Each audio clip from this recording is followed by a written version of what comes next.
할렐루야, 구티비 세상을 보는 창 5세고감을 시청하시는 시청자 여러분, 저는 광주청사교회 백윤영 목사입니다.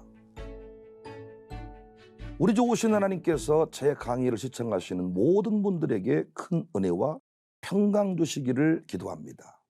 교회가 길을 찾다는 주제를 정하고 6번째 시간을 맞습니다. 오늘 함께 나눌 주제는 교회는 사랑이다입니다. 우리는 지금 교회다움에 대해서 공부를 해가는 중에 있습니다. 이 시대 교회가 욕을 먹고 밟히는 것 무엇 때문인가? 저는 그 맛을 잃어버렸기 때문이다, 이렇게 말씀을 드렸어요. 불분명한 정체성이 문제라는 것입니다. 정체성 찾는 이야기. 오늘은 교회가 사랑 영성을 유지해야 된다. 교회는 사랑이다. 태진아 씨 노래에 진진자라라는 노래가 있습니다.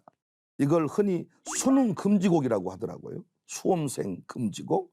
이 가사가 계속 같은 내용이 반복되는데, 진진자라 진진자라 지리지리자 진진자라 진진자라, 바람처럼 왔다가 불꽃처럼 사랑하고 구름처럼 흘러가는 진진자라 지리지리자 진진자라, 사랑해요 여러분, 사랑해요 여러분, 우리 모두 다 같이 진진자라 지리지리자.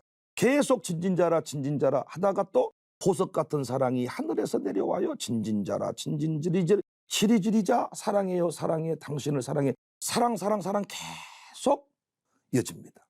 엄청나게 긴 가사거든요. 그런데 사실은 내용을 뜯어보면 뭐 대단한 가사가 있는 게 아니고, 사랑에 대해서, 사랑에 대한 갈망.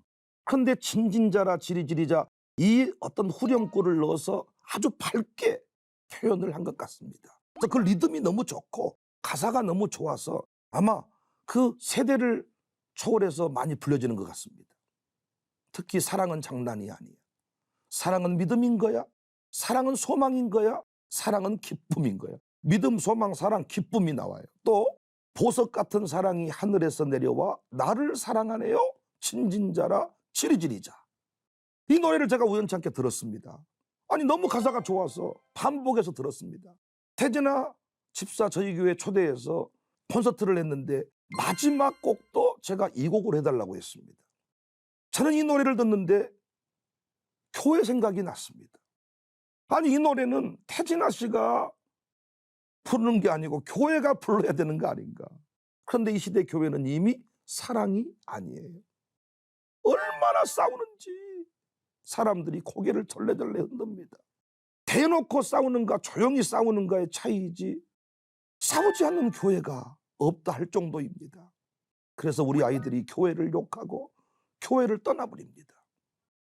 사도 요한은 분명히 외쳤습니다. 요한일서 4장 11절 12절에 사랑하는 자들아, 하나님이 같이 우리를 사랑하셨은즉 우리도 서로 사랑하는 것이 마땅하도다. 사랑하는 것이 마땅하다. 어느 때는 하나님을 본 사람이 없으되 만일 우리가 서로 사랑하면 하나님이 우리 안에 거하시고 그의 사랑이 우리 안에 온전히 이루어진다. 요한일서 4장 20절 21절. 누구든지 하나님을 사랑하노라 하고 그 형제를 미워하면 이는 거짓말하는 자니 보는 바 그 형제를 사랑하지 아니하는 자는 보지 못하는 바 하나님을 사랑할 수가 없다. 우리가 이 계명을 주께 받았나니 하나님을 사랑하는 자는 또한 그 형제를 사랑할지니라. 요한일서 3장 14절에도 우리는 형제를 사랑함으로 사망에서 옮겨 생명으로 들어간 줄을 알거니와 사랑하지 아니하는 자는 사망에 머물러 있느니라. 코로나 이후 시대에 교회다움, 교회 정체성 회복, 교회는 사랑이다. 이제 우리는 싸우면 안 됩니다. 교회가 사랑이라는 것을 가르치고 보여주어야 합니다. 인사라도 안녕하세요 대신에 사랑합니다로 바꾸고 그리스도인의 사랑 영성을 실천해야 됩니다. 바울은 고린도 교회의 모든 문제의 해결키로 더 큰 은사를 사모하라 했습니다. 더 큰 은사가 뭡니까? 바로 사랑의 은사입니다. 고린도전서 12장 31절, 너희는 더욱 큰 은사를 사모하라. 내가 또한 가장 좋은 길을 너희에게 보이리라. 고린도전서 13장 13절에 그런즉 믿음, 소망, 사랑 이 세 가지는 항상 있을 것인데 그 중에 제일은 사랑이다. 사랑이 없으면 아무 소용이 없다 그랬어요. 중국 최대 전자상거래 기업인 알리바바 그룹 창업자 마인촌 회장은 성공하고 싶다면 EQ를 높이고, 지고 싶다면 IQ를 높여라. 하지만 존경받고 계속 이기고 싶다면 LQ를 높여라 했습니다. 결국 사랑을 할 줄 아는 사람이 이기고 사랑받는 사람이 이긴다는 것이지요. 그런데 안타깝게도 한국교회는 금식, 성교, 제자훈련, 헌금, 새벽예배, 10의 1조 이런 것들에 관해서는 너무 잘 배우고 가르쳤어요. 그래서 우리 성교 잘합니다. 새벽기도도 열심히 합니다. 전도 열심히 합니다. 그런데 사랑하는 법, 사랑 주고 사랑받고 사랑의 열매를 함께 거두는 법, 제대로 가르치지 못했고 배우지도 못했습니다. 그래서 상당수 부부관계가 깨져 있습니다. 당해도 재직해도 힘들어합니다. 사장은 사장대로 직원은 직원대로 불만이 많고 부모와 자녀, 형제들끼리도 결국 사랑하지 못해서 아파합니다. 그렇다면 어떻게 우리는 사랑할 수 있을까요?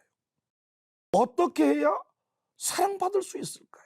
저도 목회하면서 가정회복운동을 벌이는 목사인데 가정회복 없이 자녀 형통이 없으니까 부부간의 행복의 역사를 써가야 된다고 수도 없이 가르칩니다. 그런데 다른 것들은 새벽 예배도 평상시 드리지 않았다가 자녀가 세워지는 일을 위해 새벽 예배 합시다 그러면 나와요. 그런데 부부관계 회복, 각방 섰던 부부를 합방하게 하는 것, 남북 통일 수준으로 어려운 것 같습니다. 왜 이렇게 사랑이 어려울까요? 어떻게 해야 우리는 교회는 사랑이다, 이 메시지를 삶으로 증언할 수 있을까요? 여러 가지 내용이 있겠지만 제가 광주 청사교회를 섬기면서 깨달아 적용한 몇 가지 중요한 원리가 있습니다. 제가 이 원리를 잘 가르치고 실천했더니 정말로 우리 교회가 사랑의 열매를 거두고 있습니다. 깊은 사랑, 사랑의 열매 거두는 원리, 사랑을 시작하는 원리. 첫 번째는 고백입니다. 사랑의 기본, 출발, 완성이 고백이에요. 사랑하고 싶고 사랑받고 싶거든 고백을 잘 해야 합니다. 하나님과의 사랑도 우리의 구원도 결국 고백을 통해서 완성이 돼요. 로마서 10장 9절 10절 보면 내가 만일 내 입으로 예수를 주로 시인하며 또 하나님께서 그를 죽은 자 가운데서 살리신 것을 내 마음에 믿으면 구원을 받으리라. 10절이 중요하죠. 사람이 마음으로 믿어 의에 이르고 입으로 시인하여 구원에 이른다. 아가서를 봐도 이루어질 수 없는 사랑이 이루어지고 사랑이 깊어지는 것은 결국 고백을 통해서입니다. 물론 솔로몬의 고백이 먼저예요. 그는 예쁘지 않은 사람에게 예쁘다는 고백을 해주었는데 예쁜 곳을 찾아서 구체적으로 관찰한 뒤에 구체적으로 눈이 예쁜데 어떻게 예쁘다, 머리가 예쁜데 어떻게 예쁘다, 입술이 예쁜데 어떻게 예쁘다, 구체적으로 고백했다는 사실이 좀 특별합니다. 이것이 솔로몬의 어떤 사랑의 기술입니다. 결국 술람미의 고백을 바꾸어 버려요. 아가서 1장 5절에 예루살렘 딸들아 내가 비록 거무나 아름답다. 계달의 장막 같지만 솔로몬의 휘장 같다. 내 출신 성부는 초라하지만 나는 이제 더 이상 우울하지 않다. 내 피부는 백옥 같지 않지만 나는 이미 솔로몬의 휘장과 같은 그런 마음을 가지고 산다. 교회로 치면 제가 목사님 만나 비로소 사람이 되었습니다. 제가 당신을 만나 부부간에 이런 변화를 경험했습니다. 고백하는 것과 같아요. 고백이 또 다른 고백을 불러일으키고 결국 깊은 사랑으로 이어지게 한다는 것을 알 수 있습니다. 어떤 목사가 교인을 사랑하지 않겠습니까? 교사도 마찬가지입니다. 하지만 피차간의 고백이 없으면 그 사랑은 더 이상 앞으로 나가지를 못해요. 자폐의 특징이 칭찬을 잘 못합니다. 나만 보고 살기 때문입니다. 저는 목회하면서 교회 안에 사랑 자폐증 환자들이 너무 많다는 사실에 놀랐어요. 마음은 그렇지 않는데 고백하지 못하는 거예요. 우리 이 시간에 고백을 결단했으면 좋겠어요. 이제 우리가 싸우면 안 돼요. 교회가 사랑이라는 것을 삶으로 증언해야 되는데 그 사랑을 시작하고 싶다면 고백을 배우셔야 돼요. 고백을 결단해야 돼요. 목사와의 관계에서도 설교를 듣는 것만으로 끝내지 말고 설교를 통한 변화까지 공유하는 노력을 해야 됩니다. 요즘 문자가 있어서 얼마나 좋은지 몰라. 문자의 고백 너무 편리하잖아요. 필요하면 분위기도 연출하고 장소도 바꾸어 보고, 어찌 곰탕집에서의 고백과 분위기 있는 찻집에서의 고백이 같겠습니까? 다릅니다. 아침이 다르고 오후가 다릅니다. 비 오는 날이 다르고 화창한 날이 다릅니다. 저도 우리 장로님과 처음 목회를 시작하면서 성격이 서로 다름을 깨달았습니다. 당회하는 회의 장소에서는 서로 깊은 고백을 할 수 없어서 제가 했던 일은 멋진 곳으로 떠났습니다. 떠났더니 그곳에서 제가 먼저 고백이 터지더라고요. 장로님 고맙습니다. 장로님 덕택에 제가 목회를 잘할 수 있습니다. 장로님이 고백합니다. 아닙니다. 목사님, 제가 목사님 만나 행복합니다. 그런 고백 쉽게 하실 분이 아닌데 그런 고백이 가능해지더라고요. 감동을 주실 때, 뭔가 내가 고백하고 싶을 때 타이밍을 놓치면 안 됩니다. 우리 이 시간 이후에 고백을 결단하고 감동 주실 때, 어떤 그 좋은 점이 발견이 되었을 때 즉각 고백할 줄 아는 우리 모두가 되었으면 좋겠습니다. 특별히 이제 가정의 달을 좀 지나가고 있잖아요. 미처 하지 못한 고백이 있다면 부모님께, 자녀에게, 또 부부간에, 선생님께, 목사님에게 깊은 고백을 나눌 수 있다면 아마 큰 치유의 역사, 뜨거운 사랑, 변화를 경험하게 될 것입니다. 고백을 통해 사랑이 시작됩니다. 그러나 그 사랑이 깊어지고 커지는 것은 또 다른 문제입니다. 사랑 지수를 높이는 두 번째 중요한 원리, 고백에 맞는 사랑을 보여주는 것입니다. 저 역시 수많은 사람을 만나요. 그들은 한결같이 제게 탁월한 고백을 해줍니다. 엄청난 수준의 축복을 해줍니다. 그러나 저는 그들의 고백을 듣고 눈물을 흘리거나 다음 어떤 행동을 취한 적이 없습니다. 말뿐이기 때문입니다. 그래서 깊은 사랑을 위해 우리에게 필요한 것이 진정성 있는 태도이고 헌신입니다. 솔로몬의 사랑 고백은 말에서 끝나지 않았습니다. 금사슬에 은을 박은 목걸이를 만들어서 건네주었습니다. 아가서 1장 11절, 우리가 너를 위하여 금사슬에 은을 박아 만들리라.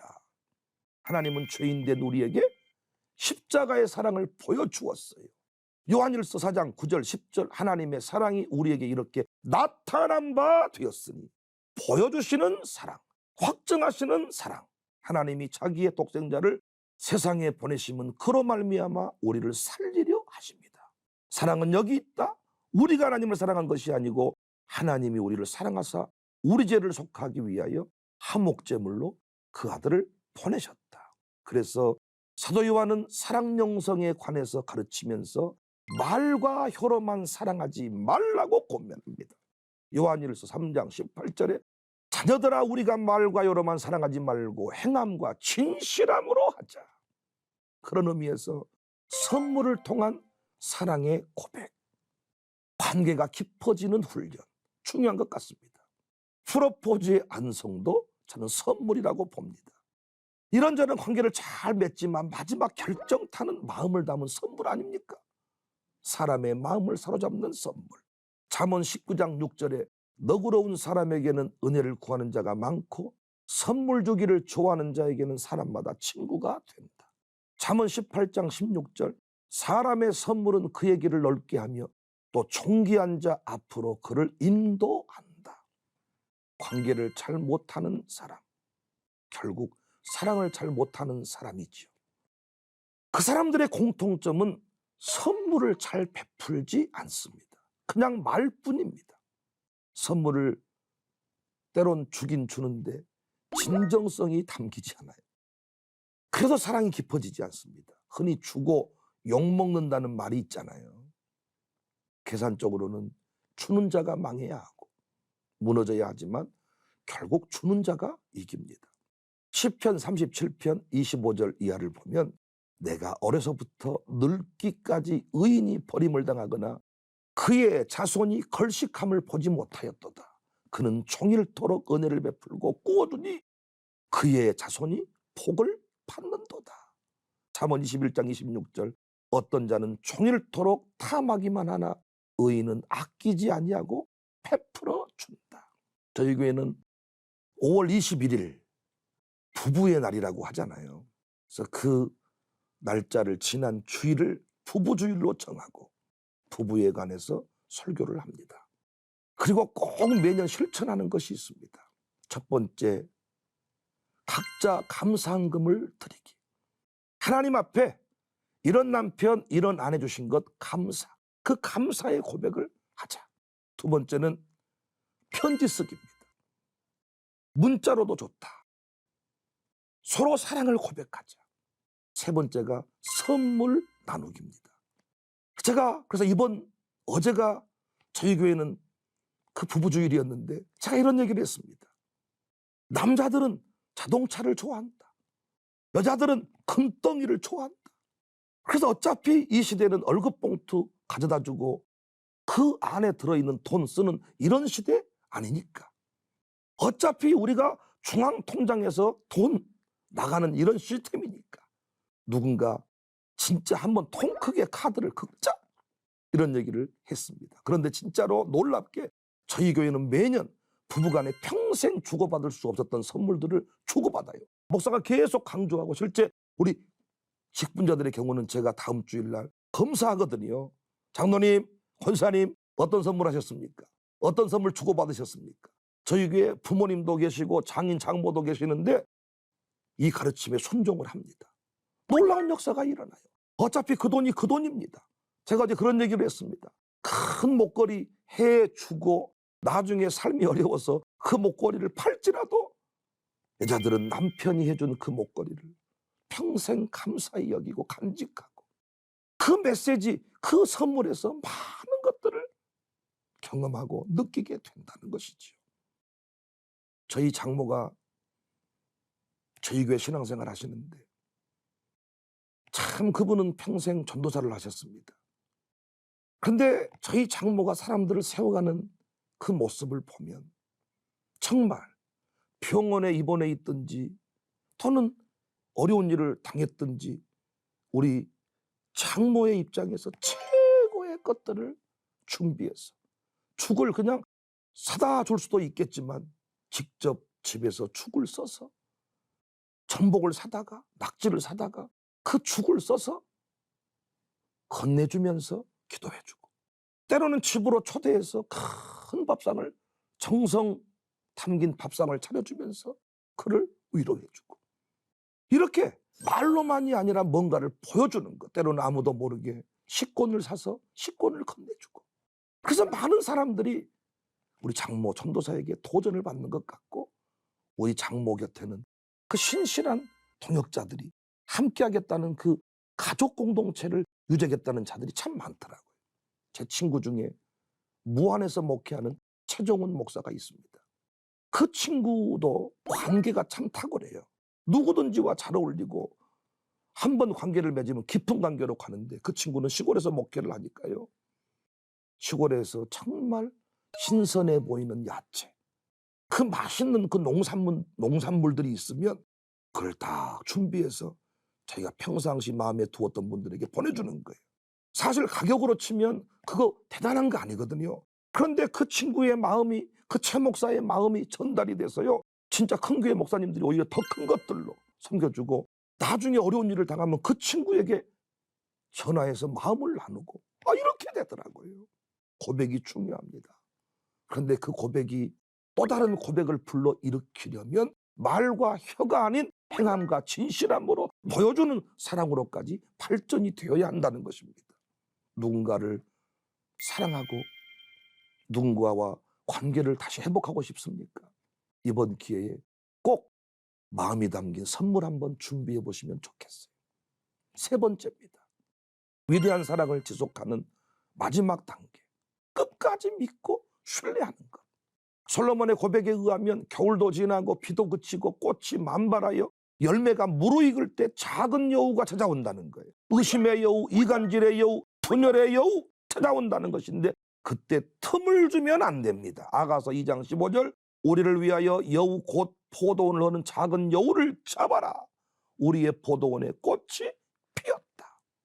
다 경험한 바지만 사람 관계에도 반드시 추나 추동이 있습니다.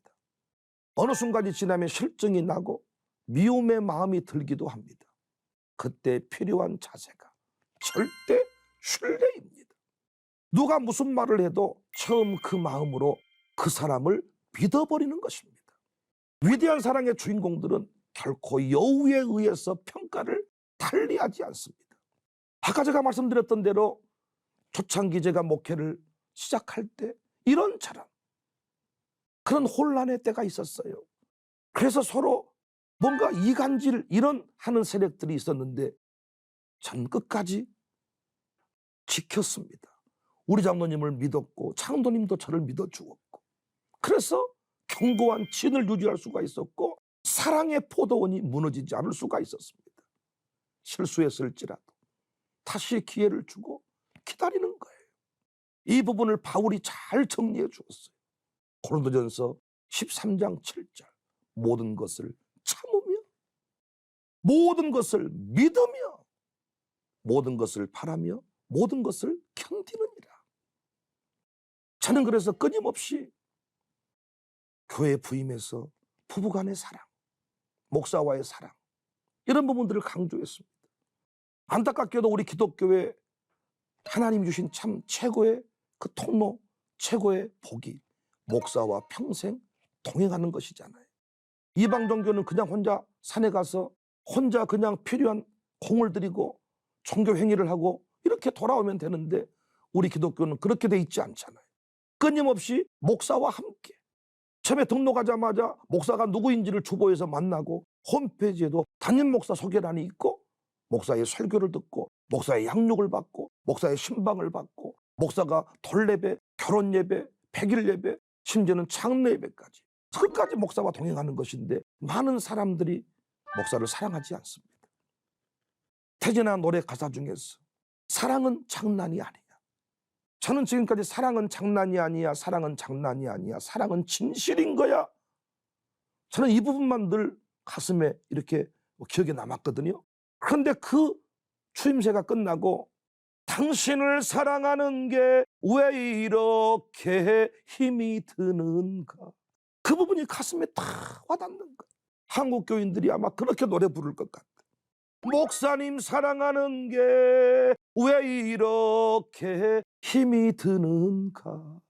목사님이 뵈기 싫어 죽겠다는 거예요. 정말 목사님 밉다는 거예요. 그 선글라스 쓰고 나오고 예배당에 나와도 눈 감고 앞에 앉아있고 멀찍이 기둥 뒤에 숨어있고, 아니 눈에 넣어도 아깝지 않을 참으로 소중한 나의 목사님, 이런 고백이 나와야 되는데 아침에 눈을 뜨면 제일 먼저 생각나는 보약 같은 우리 목사님, 이런 고백이 나와야 되는데 목사님은 난로와 같다, 너무 가까이 하면 된다, 멀리 하면 춥다, 적당히 해라, 이런 식으로 우리가 사랑하는 법을 배우지 못했어요. 목사님 사모님들도 보니까 평생 목회했는데 사랑에 대해서는 자신이 없어요. 매년 그 부부주일 때 투표를 하거든요. 행복한 부부 커플. 물론 시작한 지가 몇 해 안 됐습니다만은 제가 거기 1등 한다는 게 쉽지 않았어요. 1등 못했어요. 근데 올해 드디어 1등을 했습니다. 행복한 부부로 살아간다는 것, 사랑의 모델이 되어간다는 것. 목사님 같은 그런 남자랑 결혼하겠습니다. 이런 청년들의 고백이 나와야 되는데, 장로님처럼 저도 살고 싶습니다, 이런 고백이 나와야 되는데 우리는 이런 부분에 익숙하지 않는 것 같습니다. 사랑하는 시청자 여러분, 이제 우리는 다시 교회의 정체성을 회복해야 합니다. 교회는 사랑입니다. 사랑을 배우고 싶습니까? 사랑을 시작하고 싶습니까? 사랑을 지키고 싶습니까? 고백의 원리를 실천하십시오. 고백에 맞는 사랑을 보여주십시오. 마지막 세 번째, 끝까지 신뢰하십시오. 소그룹 리더 중에 부흥을 이끌어낸 분들 보니까 끝까지 자기 그룹의 그 가족들을 믿어주더라고요. 목사가 끝내자 그래도 과원지기의 고백을 이어가더라고요. 한 해 더 제가 책임져 보겠습니다. 믿는 것입니다. 교회는 사랑입니다. 보석 같은 사랑이 하늘에서 내려와 친진자라 친진자, 이런 고백이 태진아의 그 고백뿐 아니라 우리 모두의 고백이기를 원합니다. 하나님의 말씀으로 세상을 이해하고 바라보는 마음의 창이 여러분 안에 열리기를 소망합니다. 이 시간 마치겠습니다. 감사합니다.